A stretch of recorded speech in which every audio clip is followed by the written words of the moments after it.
Hi everyone, it's Rachel Gray here, and this is our phonics and reading meeting that we would normally have in school. Obviously, I did mention to most parents at Parents' Evening that we would be doing this for you. So this is a presentation for yourselves, for parents and carers, not really for children.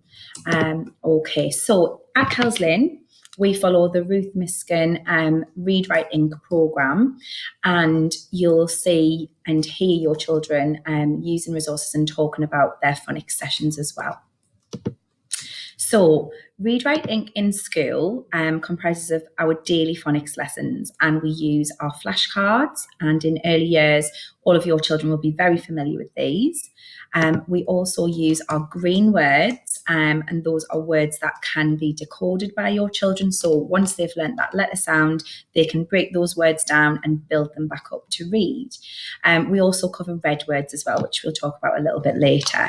Obviously, when your children are quite confident with their sounds and some of their words, they will start to bring home some reading books. And again, it will be from the Read Write Inc scheme.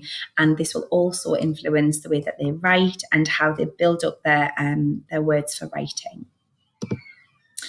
Something that we really put a huge importance on at Kells Lane is reading for pleasure.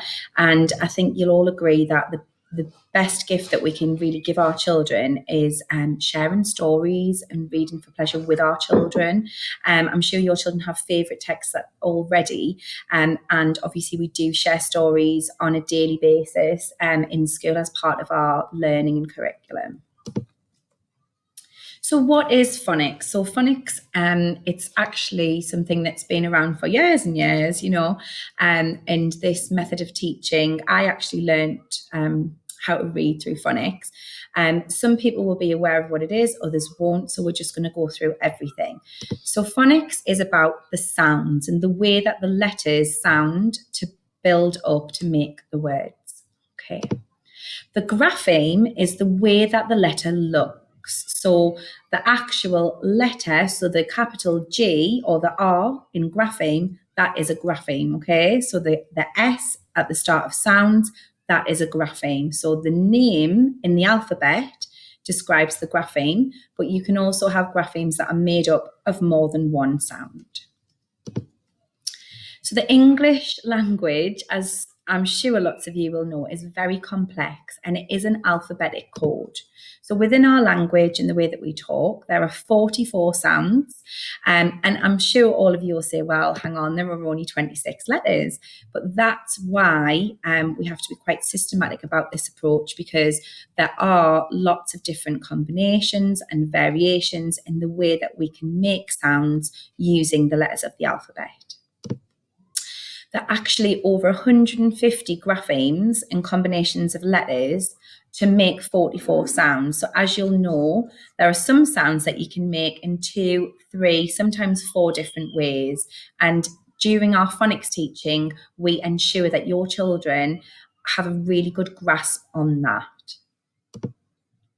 As I said before, it is one of the most complex alphabetical codes in the world.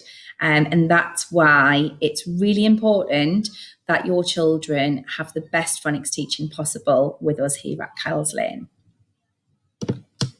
So all of these sounds, we, through the Read Write Inc scheme, put them into sets. So most of your children in reception will already know many of their set 1 sounds, and they will shortly be moving on to set 2 sounds. We will repeat and review set 1 and set 2 throughout reception.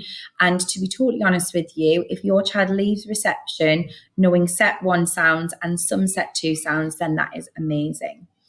They are split into different categories, and your children will be aware of these. We talk about these categories when we are doing our phonics lessons. So there are stretchy consonant sounds, which have a longer sound when they come out of your mouth, so and there are bouncy consonant sounds, b, b, b.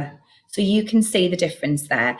Similarly, we have bouncy vowel sounds and stretchy vowel sounds.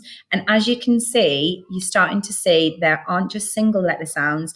There are what we call digraphs, and that is when there is more than one letter to make a sound. So the grapheme can have 2 or 3 letters in there.